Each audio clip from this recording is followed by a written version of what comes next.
Merci beaucoup à Carole Martinez et à Jean-Marie Laclaftine d'être à Alençon aujourd'hui pour le festival, et à Nicole Même qui nous rejoindra tout à l'heure pour un accompagnement à la voix et musical aussi de cette rencontre entre deux auteurs qui se connaissent depuis un moment, et deux livres aussi qui sont en apparence très différents l'un de l'autre, me semble-t-il. Les Rues fauves de Carole Martinez et La vie des morts de Jean-Marie Laclaftine, et qui, on aura l'occasion d'en parler tout à l'heure, ont aussi beaucoup de points communs, je crois, presque dans les sujets qu'ils abordent, dans le regard qu'ils portent sur le monde. Et peut-être pour commencer, pourrions-nous parler de la façon dont vous vous êtes rencontrés avant de vous retrouver aujourd'hui ici?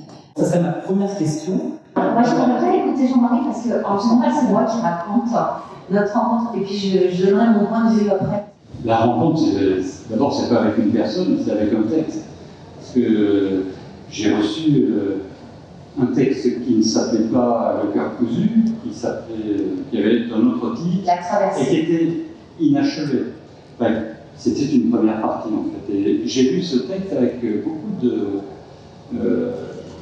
curiosité, d'attention et d'enthousiasme, progressivement, parce que je voyais qu'il y avait là un univers romanesque très original, très singulier qui se déployait. J'avais envie de connaître la suite. Ça s'arrêtait un peu au milieu. Donc, j'ai appelé l'auteur et j'ai dit bon, on va peut-être penser à écrire le roman dans sa totalité. C'est quand même très rare, hein, ce genre de rencontre avec un texte, une rencontre forte, puissante. D'un seul coup, on se dit là, il y a quelqu'un. Et c'est une route qui commence ensemble avec quelqu'un qu'on ne connaît pas au début, qui est juste un univers de mots qui apparaît, qui en fait et c'est aussi important que la vie, que la personne réelle. Et pour moi, Carole, c'est à la fois la personne que je connais, que j'aime, mais c'est aussi elle est faite de ces mots-là. C'est absolument indissociable. Et ça a commencé comme ça. Moi, des éditeurs, je n'avais jamais rencontré. Et des auteurs vivants non plus, je veux dire. Donc, c'est assez fulgurant, donc je me rappelle de chaque détail, mais de tout, vous savez. Et j'ai déposé à l'accueil, parce que je n'avais pas fini. Enfin, tu dis, il y avait quand même 300 pages. Oui. C'était quand même pas. J'avais écrit 300 pages. Voilà, c'était un début. J'ai marqué la troisième partie. Et j'ai déposé à l'accueil chez Gallimard. La personne m'a dit à l'accueil, vous avez même pas mis votre numéro de téléphone, comment est-ce qu'on fait pour vous recontacter? J'ai dit, mais si, j'ai un petit peu à côté. J'ai dit, non, c'est tout. J'étais, voilà, c'est très angoissant quoi, de déposer son texte. Et je ne savais pas du tout, je ne connaissais pas du tout Jean-Marie Laclaftine, j'avoue, hein, je suis désolée. Et il m'a téléphoné à la sortie de l'école des enfants. Il y avait du bruit autour. Il me dit, j'ai vu Gallimard, j'entends que Gallimard. Et je me dis, wow, Gallimard, quelqu'un de chez Gallimard. Et il me dit, voilà, vous êtes une merveilleuse conteuse, je suis lecteur, je peux parler de mon sentiment de lecture. Tu vois, c'était sentiment de lecture, ce que tu disais, je me rappelle de tous les mots. Et il m'a dit, il y a beaucoup de bruit autour de vous, vous voulez que je vous rappelle? Et au début, j'ai dit non, et puis après, il m'a dit, vous allez finir quand? Et là, j'ai dit, je vous rappelle, au numéro qui s'affiche, il y a beaucoup de bruit. Et j'ai récupéré les enfants. Je leur ai dit, Gallimard, Valentier était en train de chanter carambar. C'était. Ils voyaient bien que j'étais tellement heureuse quoi, d'avoir ça. Je suis allée vérifier dans le bottin que le numéro qui s'affichait sur mon portable, c'était bien un numéro qui ressemblait à celui de Gallimard. C'était pas une grosse blague, c'était pendant très très longtemps. Et j'ai rappelé au numéro qui s'affichait, parce que je n'avais pas retenu le nom de Jean-Marie Laclaftine, et je l'ai lu au téléphone, heureusement, je me dis, là, je vous rappelle. Et je dis, alors, donc, vous vous appelez comment? Alors, Jean-Marie Laclaftine. Est-ce qu'on peut m'appeler? Alors, il est hyper modeste, Jean-Marie, donc il m'a écrit son nom, alors qu'il était concours des lycéens, que voilà, c'était à la fois un éditeur connu, un auteur connu. Bon, et comme il se présentait comme lecteur, qui est le terme un peu magnifié finalement, parce que l'éditeur, c'est le lecteur d'un auteur. Moi, je pensais qu'un lecteur, c'était quelqu'un qui lisait pour les éditeurs, mais qui était étudiant par ailleurs. Et donc, en fait, j'y croyais pas du tout que c'était super pour moi que ça allait marcher. Et à un moment donné, il s'est rendu compte quand même de tous mes doutes. Et au téléphone, il m'a dit, mais vous savez, je suis quand même un peu influent chez Gallimard. Et je dis, ah bon? En général, quand j'aime un texte, on ne met pas beaucoup de bâtons dans les roues. Ah. Et j'y croyais toujours pas, donc je dis, bah alors je veux qu'on se rencontre, pour être sûr que vous existez. Et donc en fait, il m'a dit d'accord, un rendez-vous. Et après, j'ai discuté avec des copines, celles qui voulaient se faire éditer depuis longtemps, et tout, qui me disaient, tu sais, chez Gallimard, plus ils sont importants, plus ils ont un petit bureau en hauteur. Et quand Jean-Marie est venu me chercher à l'accueil chez Gallimard, il m'a fait monter tout un escalier comme ça en colimaçon, jusque tout en haut des éditions Gallimard. Et on est arrivé dans une petite pièce mansardée. Et je me suis dit, il est vraiment très très très important. et là, il m'a fait asseoir, et je ne voulais pas m'asseoir. Je ne sais pas si tu t'es rendu compte, mais je ne me tenais pas en place. Tout ce que je voulais, c'était me sauver. À partir du moment où j'ai su qu'il existait, tout ce que je voulais, c'était me sauver. Et je lui ai dit, qu'est-ce qu'il faut changer dans mon texte? Et il m'a dit, non, non, ne changez rien, mais terminez-le maintenant. Et à partir de ce moment-là, j'ai plus pu écrire. Je suis partie et j'ai été bloquée, coincée, j'arrivais plus à écrire tellement j'étais angoissée à l'idée que ce rêve complètement fou d'éditer un livre, de le terminer et qu'il soit accepté chez Gallimard, ça soit possible. Donc c'était, voilà, c'est notre première rencontre, et lui, il était mort d'honneur. Et ça donnera le cœur cousu, dont on reparlera tout à l'heure, parce qu'il y a un lien direct avec les roses fauves.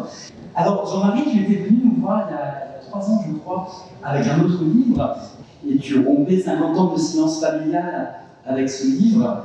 Et ce livre que tu nous proposes aujourd'hui, il a un lien direct avec le précédent, avec une amie de la famille. Est-ce que tu peux nous en dire quelques mots pour commencer, pour présenter comment est né ce livre qui s'appelle La vie des morts? J'avais donc écrit ce livre sur un épisode de ma vie et de la vie de ma famille, qui était la mort de ma sœur dans un accident tragique. Disons, elle a été emportée par une vague, j'étais avec elle, avec mon frère et avec son petit copain de l'époque. Et ce qui était absolument extraordinaire pour moi, c'est que nous avons été comme frappés par un sortilège. Je me suis rendu compte par la suite que c'est relativement fréquent, que le deuil est tellement insupportable qu'on l'enfouit sous le silence. Ça ne veut pas dire que ma sœur avait disparu, ça ne veut pas dire du tout qu'on niait son existence, ni notre amour pour elle, c'est simplement que c'était impossible à affronter.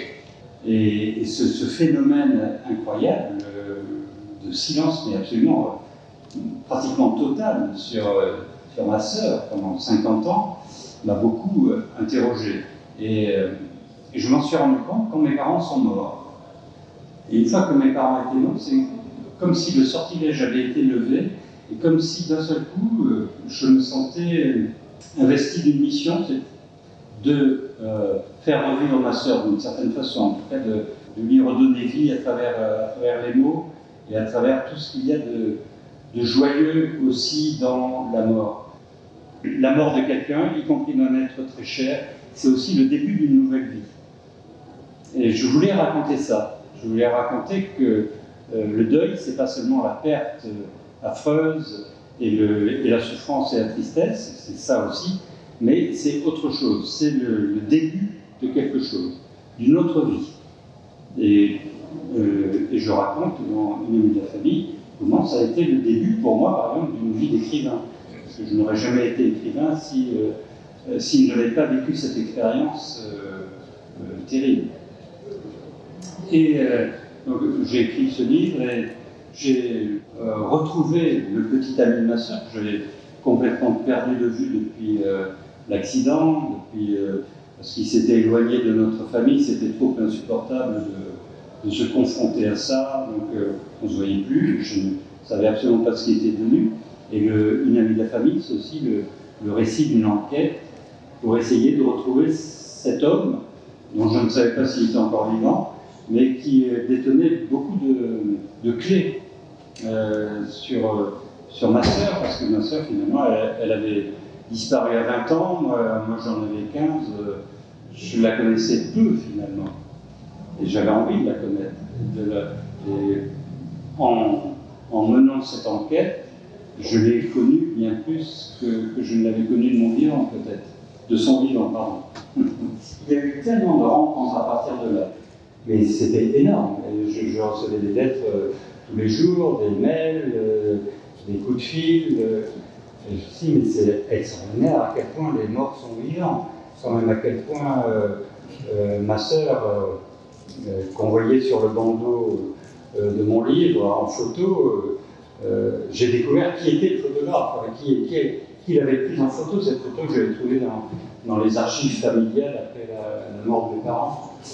Et tout ça, ça a créé l'envie d'écrire ce nouveau livre qui était une sorte de prolongement, malgré le titre, La vie des morts, enfin le mort, ça pourrait paraître funèbre, en fait c'est tout le contraire, c'est vraiment à quel point les morts nous aident, à quel point ils sont là, à quel point ils sont présents, à quel point ils sont chaleureux,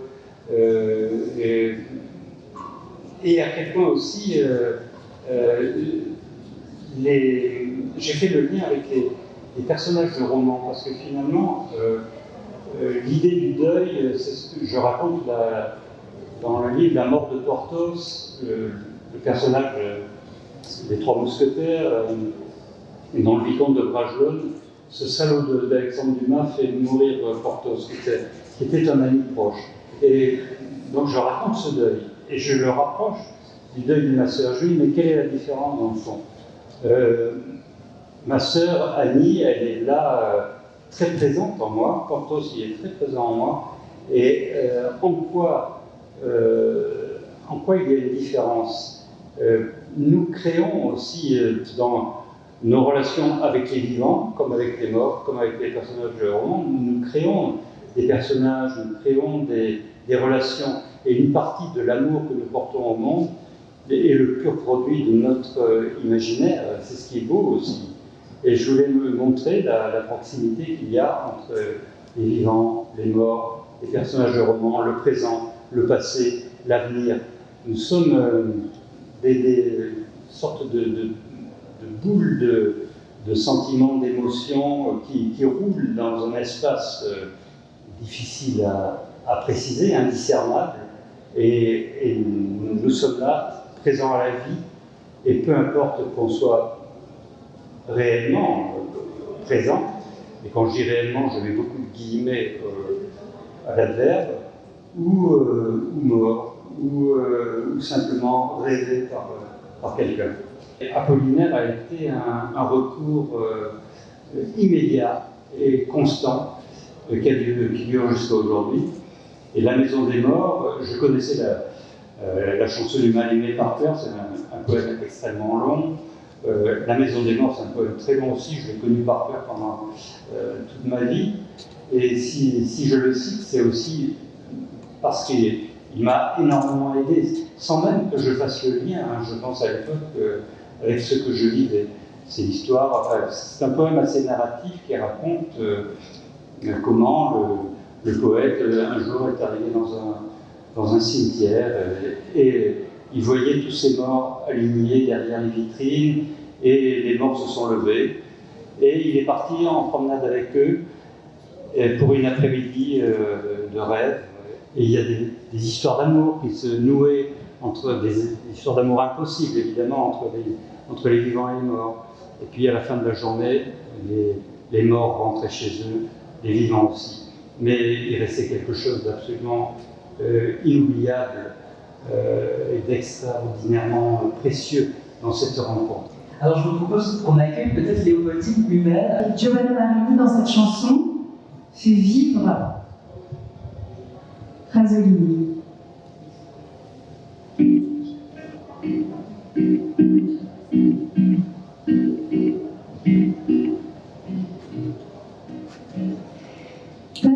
Se forse mi persi il genio che la morte mi è venuta a visitare. E vogliamo tu di questo mio persi le forze mie, persi il genio. Le 11 volte che l'ho visto, i faccia la mia gioventù. Oh Cristo, me l'ha fatto un bel disgusto. Le 11 volte che l'ho visto, le 11 ho fatto mi sento ferito. Davanti a nocciole spezzate, e poi diceva andata. Le 11 quarto mi sento ferito, le 11 e mezza mi sento morire. La lingua mi cercava le parole, e tutto mi diceva che non giova. Le 11 e mezza mi sento morire. Mezzanotte monta a confessare, cerco perdono dalla madre mia, e questo è un dovere che ho da fare. Mezzanotte monta a confessare, ma quella notte volevo parlare. La pioggia e fangolato per scappare, solo morire vicino al mare. Ma quella notte volevo parlare e non può più parlare, può più parlare, non può più parlare,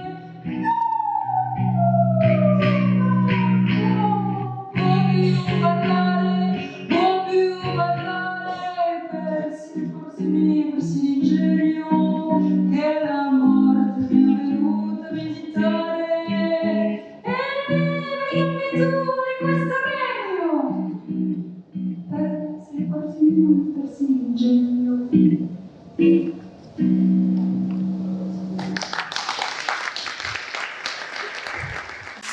Jean-Marie Lacaftine, La vie des morts. Il faut que je te raconte. Il faut vraiment que je te raconte, Annie, puisque depuis un demi-siècle, nous ne nous sommes plus parlé. 52 ans pour être précis. Je voudrais me souvenir des dernières paroles que nous avons échangées quelques minutes avant ta mort. Mais elles se sont évanouies.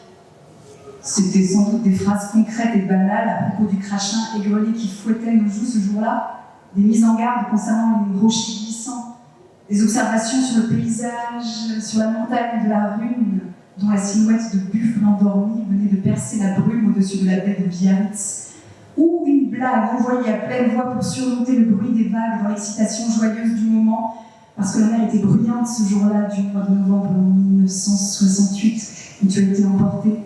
Et joyeux, nous l'étions, oui, cela du moins est impossible à oublier. Je veux m'adresser à toi comme si tu étais vivante. Voilà pourquoi je l'écris. Pour interroger la persistance de ton image sur nos rétines. Vérifier ta permanence, ton obstination à vivre encore, avec à tes côtés la compagnie de plus en plus nombreuse et remuante des disparus. Ce n'est pas un reproche. Écoute. Écoute donc, ma vieille sœur, qui aura toujours 20 ans, mon impérissable frangine. Existes-tu moins que moi, moins que nous, moins que ceux qui restent? Es-tu vraiment moins vivante que les vivants? Ce n'est pas l'impression que j'ai en regardant beaucoup d'entre eux. J'ai écrit un livre sur toi, sur les 50 ans de silence qui ont englouti notre famille après ta disparition, sur cette énorme vague qui n'en finissait pas d'enfler avant de se briser pour nous rouler sur le sable du temps, puis se retirait, enflait de nouveau, se brisait encore, interminablement. Le récit s'intitule « Une amie de la famille ». Sur le bandeau du livre figurait une photo de toi, prise sur une plage en compagnie de Marraine, notre grand-mère. Je l'avais trouvée dans un album récupéré après la mort de notre père, parmi tant d'autres images. J'ignorais qui l'avait prise et sur quelle plage. Je le sais maintenant. Le photographe s'est manifesté après l'apparition du livre, comme tant d'autres fantômes qui traversaient mon récit, dont je citais les noms pour les avoir trouvés dans les journaux de l'époque ou dans des lettres, et qui ont tenu à me faire savoir qu'ils étaient toujours de ce monde. C'est d'eux que je voudrais te donner des nouvelles, Annie. Des nouvelles de nous, les vivants, de quelques morts aussi, et de ta vie parmi nous qui suit son cours. Es-tu présente ce jour-là dans notre appartement de la rue Blaise Pascal? Je ne le sais plus. Je devais avoir 12 ou 13 ans, c'était avant la chambre d'amour, c'est certain, avant la grande vague millésime 1868. Disons que tu étais là, et je vous laisse découvrir la suite de la vie des morts.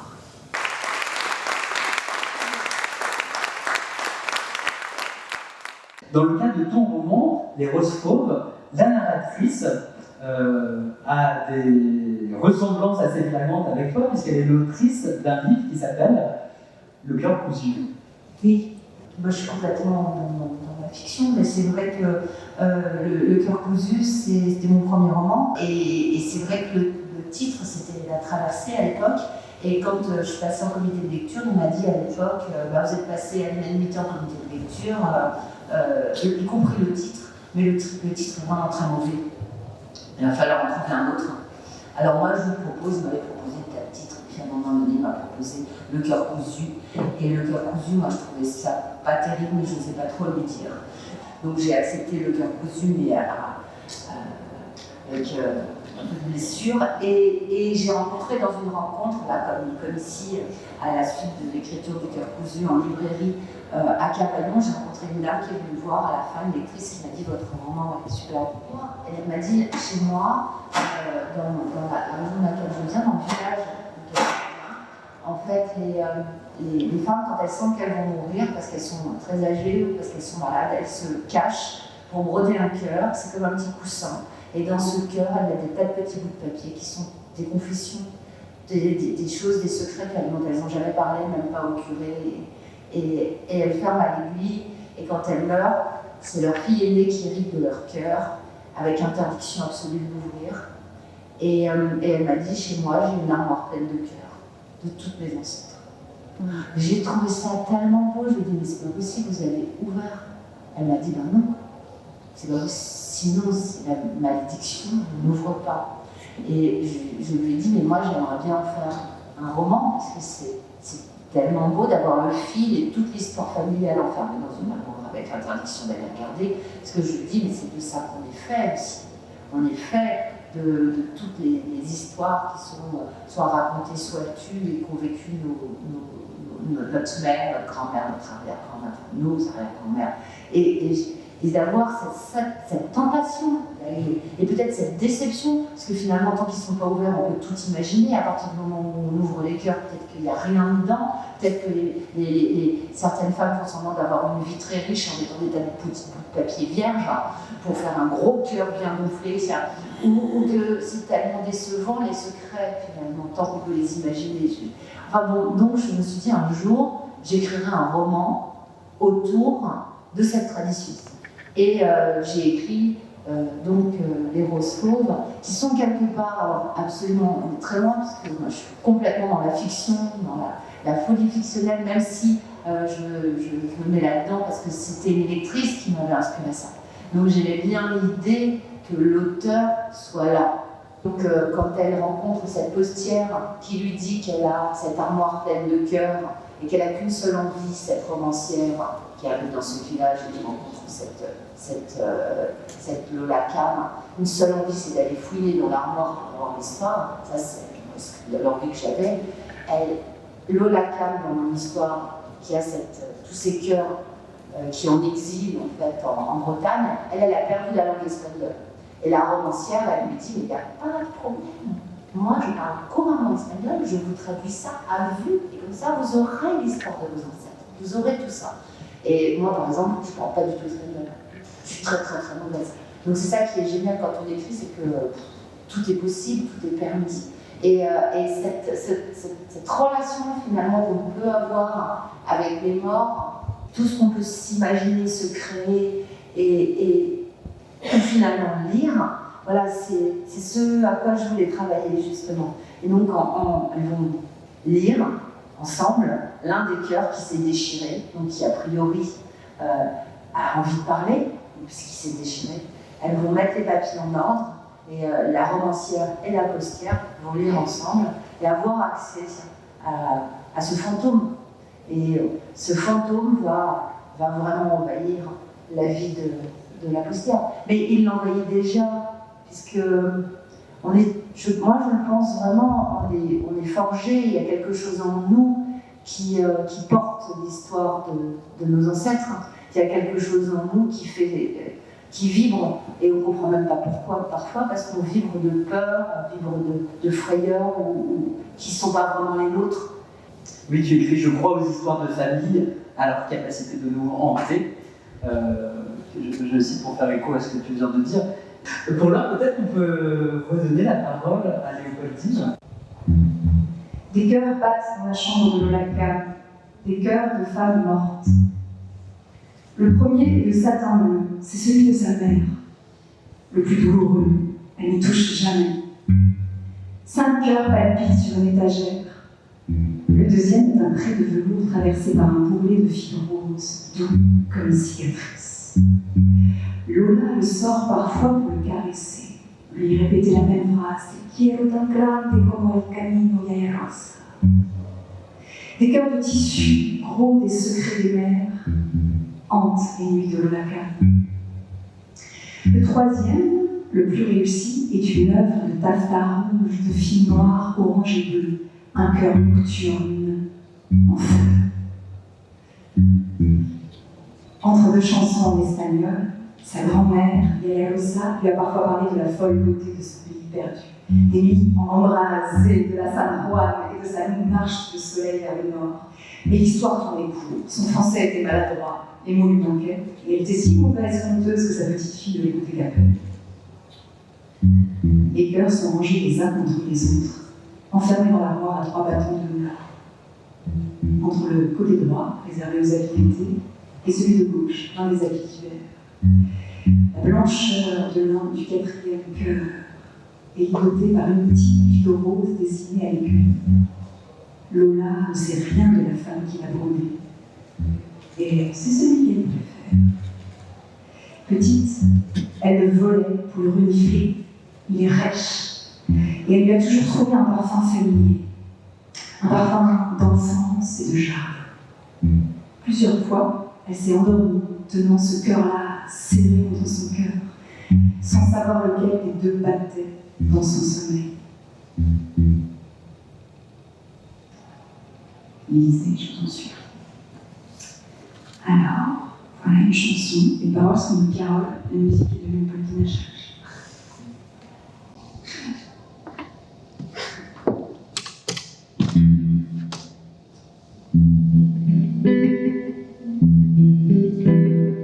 Mademoiselle, excusez-moi, vous avez un instant pour moi, c'est que nous sommes voisins, je crois, souvent dans cette rue je vous vois, je connais même votre parfum, une eau de rose.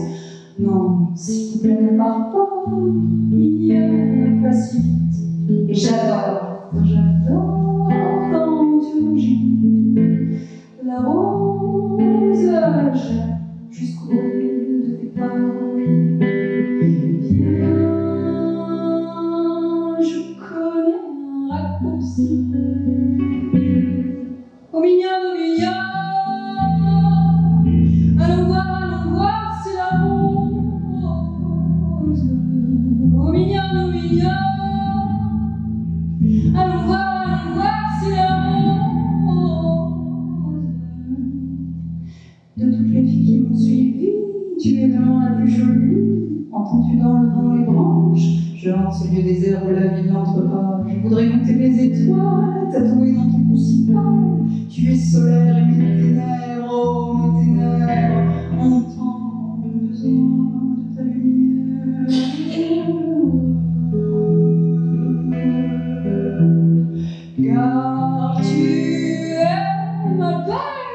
Tu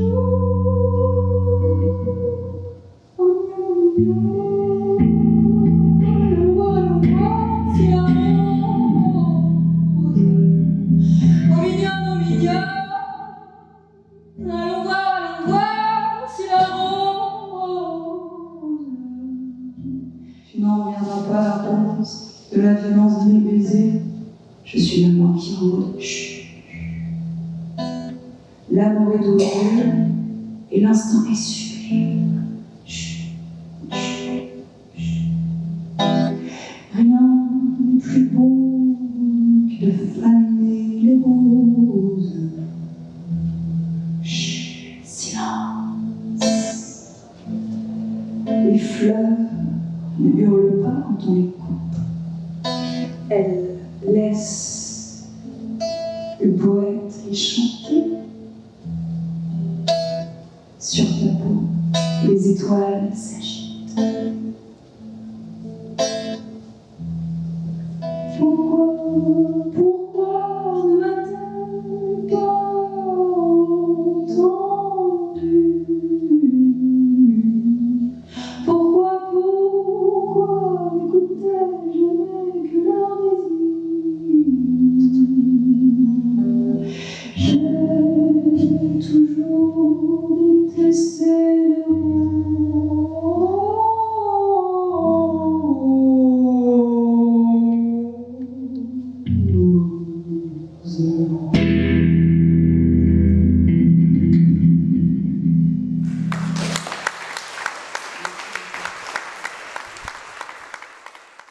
Les roses fauves et la vie des morts, que vraiment je vous invite à découvrir de suite. Merci beaucoup à tous les deux d'être venus. Merci à vous.